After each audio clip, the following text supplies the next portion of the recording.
Salam, hər vaxtınız xeyir olsun, hörmətli abituriyentlər. Bugün məlum olduğu kimi 9 mart tarixində buraxılış imtahanı həyata keçirildi.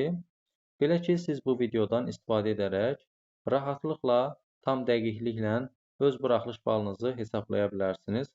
Bu videodan eyni zamanda ikinci zona üzrə imtahan verəcək, 11-ci sinif, yəni 15 mart tarixində imtahan verəcək şagirdlər, həmçinin əvvəlki ilin məzunları, yəni 19 apreldə imtahan verəcək namizədlər də bu videodan istifadə edərək öz buraxılış balını rahat bir şəkildə hesablaya bilər. Bu videonu izlərkən zəhmət olmasa, videonu bəyənməyi və kanalımıza abunə olmağı da yaddan çıxarmayın. Başlayaq ilk əvvəl Azərbaycan dili fənni üzrə buraxılış imtahanında balların hesablanmasına. Azərbaycan dili fənni üzrə bizə 30 test tapşırığı təqdim olunur. Bunlardan 20-si qapalı olur, 10-u açıq olur. Nümunələr əsasında mən sizə izah edəcəm. Baxın, deyək ki, bizim şagirdimizin 20 qapalıdan 10 doğru cavabı var. 10 açıqdan isə deyək ki, 5 doğru cavabı var. Bunları 1 ballıq əmsalla və 2 ballıq əmsalla qiymətləndiririk. Baxın, 10 bal, hansı ki 20 qapalıdan 10 doğru cavab cavablandırmışdı qapalılardan. Bunu 1 ballıq əmsal deyirik. Buna 10 bal etdi. Açığı isə 2 ballıq əmsalla qiymətləndiririk. Bu da edir 10 bal. Yəni açığı 2 balla, qapalını isə 1 ballıq əmsalla qiymətləndiririk. Bunları toplayırıq. Cəmdə etdi nə qədər?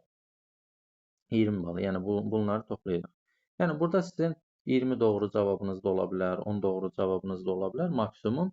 Yəni onu eyni ilə bu qayda ilə hesablayırsınız. Açığı 2 ballıq əmsalla, qapalını isə 1 ballıq əmsalla hesablayırsınız. 20. Etdi buradan 20. İndi baxaq balın hesablanma qaydasına. 20-ni vururuq 100-ə, bölürük neçəyə? 40-a. Deyə bilərsiniz ki, müəllim, niyə burada 40-a bölürük? Bu 40-ın əhəmiyyəti nədir burada? Baxın, mən sizə bunu izah edeyim. Şərhlərdə bilirəm, suallar verəcəksiniz ki, bu doğrudurmu, bu düzgündürmü? Bunu izah edim sizə. 40-a niyə bölürük bunu? Biz dedik, bizə 20 qapalı test tapşırığı, 10 açıq təqdim olunur. Ümumilikdə 30 test tapşırığı bizə təqdim olunur. 20-ni 1 ballıq əmsalla qiymətləndiririk, edir 20. Onu isə 2 ballıq əmsalla qiymətləndiririk, edir 20. 20, 20, cəmdə nə edir? 40, düzdürmü? 40-ı biz vururuq 100-ə. 40-ı biz nəyə bölsək tam 100 bal alarıq? 40-a. Nəticə etibarı ilə 100 bal buradan alınır. Yəni, nəticə etibarı ilə biz buna görə 40-a bölürük. Aydın oldu mu? İndi biz buradan almışdıq 20. 20-ni vururuq 100-ə. Etdi mi? 2000. 2000-i bölürük 40-a. Düşür tam 50 bal. Deməli, şagirdimizin 50 balı var. Yəni, aydın bir daha izah edeyim. Belə ki, qapalıdan vurduq 1 ballıq əmsala, açığı isə vurduq 2 ballıq əmsala. Bunları aldığımız cavabları topladıq və gəldik aşağıda 20 vurulsun 100, bölünsün 40, nəticə etibarından 50 balı almış olduq. İndi keçək riyaziyyat fənni üzrə buraxılış imtahanında balın hesablanma qaydasına. Kanalımıza abunə olmağı unutmayaq. Kimlər abunə olmayıbsa, abunə olsun. Bir xatırlatma da edim. Deməli, riyaziyyat fənni üzrə buraxılış imtahanı balını qısa yazıram. Riyaziyyat fənni üzrə bizə təqdim olunur 13 qapalı test tapşırığı, 5 cavabı kodlaşdırıla bilən test tapşırıq və 7 ətraflı cavab tələb olunan test tapşırığı təqdim olunur. Ümumilikdə bizə 25 test tapşırığı təqdim olunur. 13 qapalı sualdan deyək ki, biz cavablandırmışıq 5. 5 açıqdan isə cavablandırmışıq, deyək ki, 3. 7 ətraflı cavab tələb edən test tapşırığından isə deyək ki, 3-ünü yazmışıq. Ümumilikdə biz baxaq. Baxın, bu ikisi 13 ilə 5, 1 ballıq əmsalla qiymətləndiriləcək. 5 vurulsun 1, etdimi 5? 3 vurulsun 1, etdimi 3?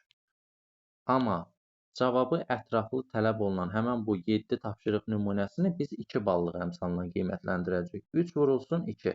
Etdi mi? 6. Nəticə etibarından bunları toplayırıq. Nə edir? 5 üstə 3. 8 üstə 6 etdi 14. İndi gələk bunun hesablanma qaydasına. Baxın, yenə də izah edeyim. Qapalını, 13 qapalını 1 ballıq əmsalla, 5 qapalını 1 ballıq, 7 ətraflını isə 2 ballıq əmsalla qiymətləndiririk. İndi baxaq bunun hesablanmasına. 14 vurulsun 100, bölünsün 32-yə. Deyə bilərsiniz ki, müəllim, burada niyə 32-yə böldünüz? Bunun da izahını verin. Bilirəm, şərhlərdə çox suallar gələcək bununla bağlı. 32-yə niyə böldük? Bizə təqdim olundu 13 test tapşırığı, qapalı, 5 açıq, 7 cavabı kodlaşdırıla bilən. Yəni, üzr istəyirəm, ətraflı tələb olunan. 13-ü biz 1 ballıq əmsalla, 5-i 1 ballıq əmsalla, 1 ballıq əmsalla, 7-ni isə 2 ballıq əmsalla qiymətləndirdik. Nəticə etibarından cavablara baxaq. 13, 5, 7 vurulsun 2. Cavab nə etdi burada? 32. Bunları cəmlədik, cavab edir 32. Məhz biz 32-ni 100-ə vurub 32-yə böləndə 100 ballıq alırıq da, yəni 100 bal alırıq. Tam bal 100 bal 32-yə böləndə alınır. Buna görə biz 32-yə bölürük. 14 vurulsun 100, 1400 bölünsün 32-yə. Və cavabımız olur 43.75 bal. Deyə bilərsiniz ki, müəllim, mən ətraflı cavab tələb edən testlə hansı ki, deyə bilərsiniz ki, məsələn, bu həmən 7 ətraflı cavab tələb edən test tapşırığından deyək ki, 3-ünü tam yazmışam, 1-ini tam yazmamışam. Ümumilikdə 4 cavab yazmışam, 3-ü tamdır, 1-i isə yarı baldır, yəni yarı bal. Yəni siz bunu hər birin 2 ballıq əmsalından yox, tam bal yazdığınızı 2 ballıq əmsalından, yarı yazdığınızı isə 1 ballıq əmsalından qiymətləndirəcəksiniz. Unutmayın. Biz bayaq dedik, deməli, qapalıdan ətraflı cavab tələb edəndən neçəsini yazmışdıq? 3-ü.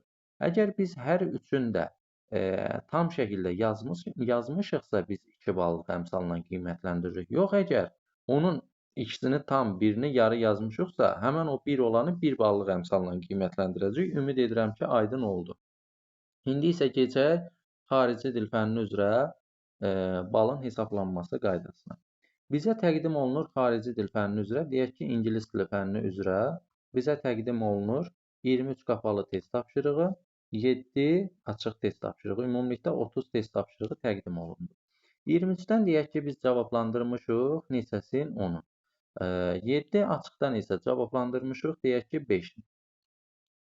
Baxın, bu qapalı həmən bu 10-u vururuq 1 ballıq əmsal. Etdimi 10? 5-i də vururuq 2 ballıq əmsala, bu da etdi 10.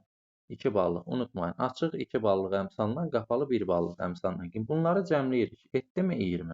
İndi keçək balın hesablanmasına. 20 vurulsun 100, bölünsün neçəyə? 37-yə. Deyə bilərsiniz ki, müəllim, niyə 37-yə böldü? İndi aşağıda bunun da izahını verim yenə. Bizə təqdim olundu 23 qapalı, 7 açıq. 7-ni vurduq 2 əmsala, etdi 14. 23-ü də vurduq 1 bal əmsala, 23. 23 üzəri 14 neçə edir? 37. 37-ni vuranda 100-ə böləndə 37-yə tam 100 ballıq aldıq. Ona görə məhz 37-yə bölürük. Aydın oldu mu? Deməli, 20 vurulsun 100. Nə qədər edir? 2000. 2000-i də böləndə 37-yə alırıq 54 bal. Yəni, nəticə etibarından biz baxanda gördük ki, bu cür qaydada buraxılış balımızı hesablaya bilərik. Yəni, bu qayda tam şəkildə doğrudur. Eyni zamanda bu hesablama ilə yanaşı siz Chrome-a daxil olaraq OTK.az balların hesablanması. Bu qayda burada da yəni öz buraxılış balınızı hesablaya bilərsiniz. Amma yəni aydın loru dildə izahım sayəsində siz öz buraxılış balınızı bu video vasitəsilə rahat bir şəkildə yəni hesablaya bilərsiniz. Nəticələr açıqlananda da sizə ayəni şəkildə öz balınızı görəcəksiniz. Hər birinizə uğurlar arzulayıram. İnşallah hər kəs öz istədiyi nəticəni əldə edər. Bu videonu da yenə də deyirəm, bəyənməyi və kanalımıza abunə olmağı unutmayın.